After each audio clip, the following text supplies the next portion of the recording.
tal? ¿Cómo va? Adelante. Bueno, suban nomás.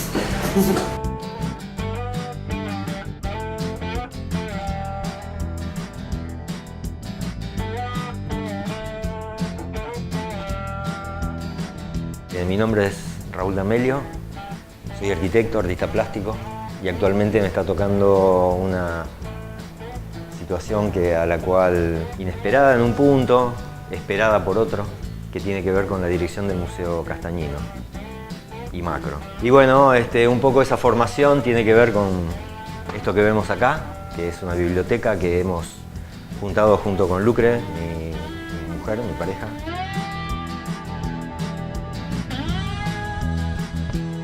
Tengo una relación muy especial con los libros, pero en mi caso tiene mucho que ver con la imagen. Uno es que es de Robert Rauschenberg. Es un libro de una exposición de él, enorme, que se hizo a lo largo de los Estados Unidos y itineró por distintos países. Rauschenberg es un artista norteamericano muy vinculado al pop y también de una tradición que viene anterior, que es un poco del expresionismo abstracto. Yo hago una relación entre los años 50 de posguerra en Estados Unidos y lo que viene luego en el pop, en los 60. Otro de los libros de la biblioteca que yo rescato enormemente y que fue para mí el gran artista, el gran pintor de la historia fue Caravaggio, pintor italiano que muere en 1610. Caravaggio anticipó de algún modo el barroco, entonces es un pintor que yo estudié muchísimo porque no es solo un pintor, era un loco que además hacía su biografía con sus pinturas, ¿no? O sea, de algún modo él contaba historias personales a través de sus pinturas. Esto, estudiándolo, uno se empieza a enterar de que el Caravaggio, además de ser un increíble pintor, para mí fue fundante estudiar al Caravaggio.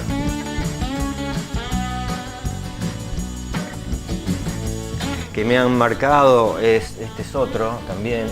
Este es otro importante artista que esta retrospectiva la vi en Nueva York, en el Whitney Museum de Nueva York. Es un artista también vinculado al pop, pero muy transgresor en cuanto a sus propuestas. Empieza con algo del expresionismo abstracto y termina haciendo objetos e instalaciones tremendamente dramáticas, con una crítica a la sociedad norteamericana muy fuerte y sobre todo a la guerra que le tocó como chico, ¿no? O sea, como adolescente, de un realismo, diría yo, cruel, ¿no? Súper expresionistas y vinculado medio a lo dramático, a lo expresivo, pero además a lo crítico, ¿no? Muy fuerte. Otra muestra que para mí fue importantísima, esta en Berlín. Yo no conocía arte de África. Este es un libro increíble, súper ilustrado sobre arte. Nosotros les llamaríamos acá una especie de muestra étnica. Bueno, este es un arte con culturas increíbles que tienen un desarrollo artístico que ni siquiera ellos lo llaman artístico. La relación que tienen con los objetos es muy rara. O sea, no se puede llamar arte, o sea, no lo catalogan dentro del ámbito del arte. Son objetos generalmente utilitarios, porque siempre son objetos rituales o objetos de uso cotidiano que tienen una trascendencia y un relato. Existe porque tiene una razón detrás.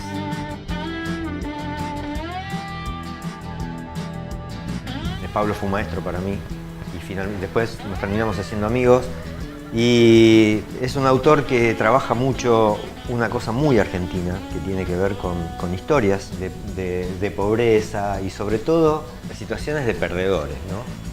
Muy grotescas, en donde el argentino canchero siempre las cosas le van a salir mal, ¿no? De algún modo. Pobre tipo está colgado de la soga. Estos personajes son muy de Pablo Suárez, personajes muy sufridos, muy grotescos, siempre desnudos. El hombre rata en realidad era un chiste hacia los medios de comunicación. La rata tiene un micrófono ahí en la mano, si no sé si se ve. El otro es Luis Benedit.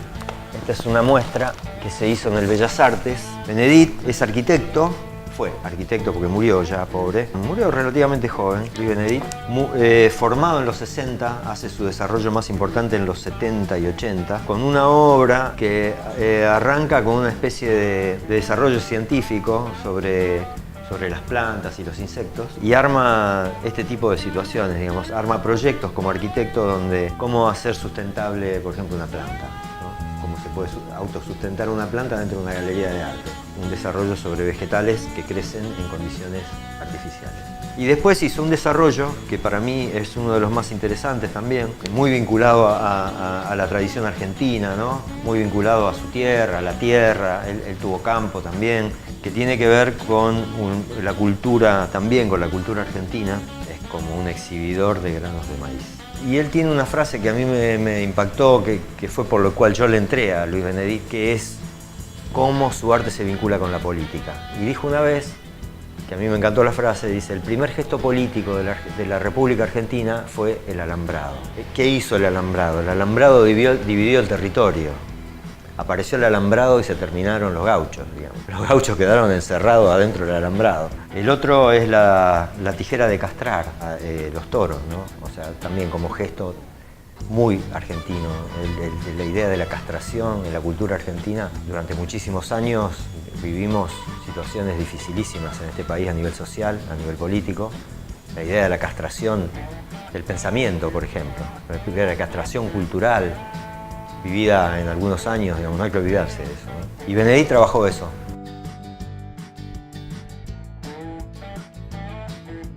El libro que yo recuerdo como el primero de ciencia ficción que yo leí de adolescente, muy chico, digamos 12 años, 13 años, que tampoco entendía muy bien qué era lo que estaba pasando en el libro, es un libro de Bradbury que se llama El hombre ilustrado, que no lo tengo aquí. Eran cuentos en donde Bradbury empieza a contar historias a partir de un encuentro del personaje que relata. El libro empieza con él en primera persona encontrándose con un hombre todo tatuado. Están viajando en un colectivo y en ese viaje él empieza a observar esos tatuajes porque lo atraen mucho de este hombre, los tatuajes. Algunos, infinidad de tatuajes tenía en el cuerpo ese hombre, ¿no? Entonces, a través de la camisa, en el cuello, en las manos, en los brazos, él empieza a recordar y empieza a ver. Y esos tatuajes, cuando él se pone a observar, comienzan a cobrar vida, se empiezan a mover. Y esos tatuajes empiezan a contarle una historia. Bueno, después Fahrenheit 451, que anda por acá, es una edición nueva esta, pero esto terminó en una película también famosa de los años 50, 60, que trata sobre un mundo, una de las historias de un mundo controlado, ¿no? Completamente, en donde los libros eran quemados. Venían los bomberos, no eran bomberos, sino que venían con lanzallamas los bomberos a quemar el conocimiento de la humanidad de algún modo. Y un libro que leí y releí muchísimo. Tiene varias, tengo dos nada más, son como 5 partes del libro. Y también fue llevado al cine, con el mismo título, Duna. En alguna sociedad del futuro, dentro de varios cientos de años, en donde la civilización ya se conecta por otros medios con el universo, ¿no? Entonces hay un planeta en donde toda la civilización vive de ese planeta, porque ahí hay la especia, que se llama, una especie de materia que vive, que está como si fuera un petróleo, digamos, de la época, pero que mueve la humanidad. Pero es un planeta desértico. Todo gira en función del poder del planeta y de quién controla esa energía. Pero lo loco es que cuenta un poco la historia que yo relaciono mucho con la historia que tiene que ver con las primeras sociedades de Medio Oriente. Y tiene que ver mucho con el cuidado del agua. El agua, por ejemplo, hay un dicho en el libro que dice que el cuerpo le pertenece a la persona y el agua a la comunidad. Entonces, cuando alguien moría, le sacaban el agua para que esa agua sea utilizada por la comunidad y el cuerpo le pertenecía a él, digamos, ¿no?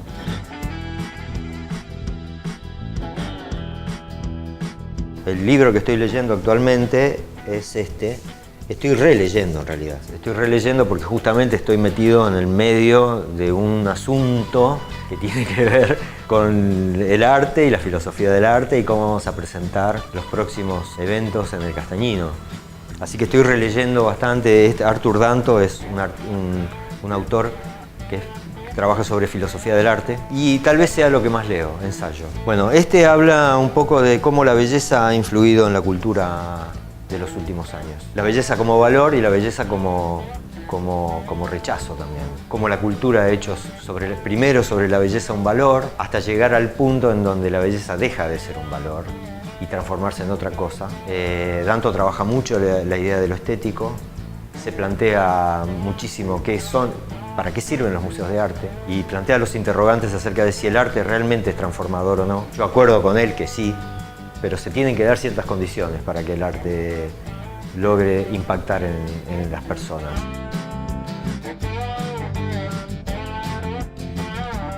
Leo mucho sobre libros de música, me interesa mucho este debate sobre los ensayos, no solo sobre arte, sino sobre música también. Simon Reynolds es un autor que me encanta, es un inglés increíble, tiene tanta información que por momentos te apabulla.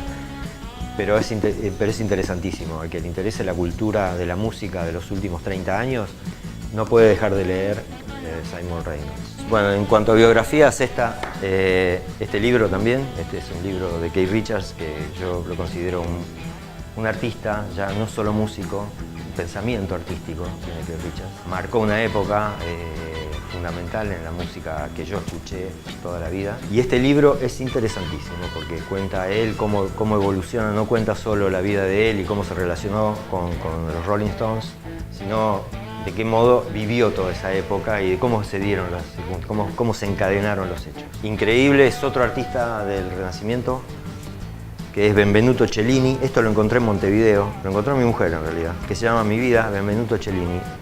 Benvenuto Cellini era un orfebre. Debe haber sido el mejor orfebre de la historia de la humanidad, digamos. Un hombre que también, otro pendenciero, loco, un libro escrito por él, de puño y letra, que después fue publicado. En su momento debe haber sido publicado en italiano, pero a mí me encantaba porque como escultor, en la época en que yo hacía objetos y demás, la cuestión con los metales me gustaba, porque las piezas que hacía son increíbles y cuenta muchos procedimientos de cómo utilizaba los materiales. Charly García es como mi hermano mayor, digamos. Sí, tengo una biografía de Charly acá, que no digas nada, de Sergio Marchi. Está buena, es un libro interesante. Sergio Marchi lo siguió muchísimo tiempo a Charly para terminar de escribir el libro. No es un personaje fácil, Charly García, claramente, pero bueno, cuando tiene onda con las personas, él se brinda muchísimo. Lo mismo con los fotógrafos. Patti Smith era una persona importante, porque la escuché muchísimo tiempo, una persona vinculada en principio al punk de Nueva York, pero ella tuvo una relación con este señor, que se llama Robert Mapplethorpe, un fotógrafo de la época de los 70 también, y ellos fueron pareja mucho tiempo, a pesar de que él era gay. Entonces cuenta esa historia de esos años, y es biográfica, y a mí me fascinó. La verdad que este libro es altamente recomendable y cambié el modo en que yo pensaba de ella, realmente. Me parece una persona inteligentísima.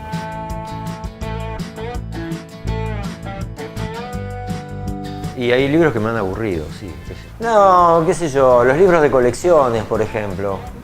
Que uno se mete a comprar libros de colecciones que después, el primero está buenísimo, y después los que vienen atrás son un plomazo total. Tengo colecciones de cosas, colecciono música y colecciono algunas revistas de la Rolling Stone. Cuando hay alguien que me interesa, qué sé yo, Bowie por ejemplo, o Lennon, o qué sé yo, no sé, o Cerati. Kit tiene, búsquenlo en YouTube, hay un reportaje en la Biblioteca Pública de Nueva York, donde él presenta su libro. Hay un reportaje que le hace el director de la biblioteca o un curador de la biblioteca a él. Está en inglés, pero es soberbia la entrevista.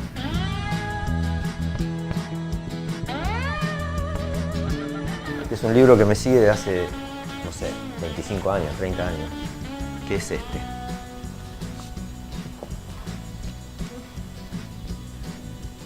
Es un libro que yo no leo todo el tiempo, lo leo de vez en cuando. Todos los hexagramas que fui tirando en su momento. Es un libro sabio que cuando tengo dudas, digamos, existenciales, artísticas o sentimentales, es un libro que me ha ayudado enormemente. Muy sabio. Es un libro milenario y hay que encontrar el modo en que uno se relaciona con él. Sí, eso es muy importante. Así que este libro, sí. Hoy por hoy, pareciera que uno habla de I Ching y entonces es un libro de autoayuda. aborrezco los libros de autoayuda, no tiene nada que ver. Es un libro súper sabio que hay que saber entender e interpretar.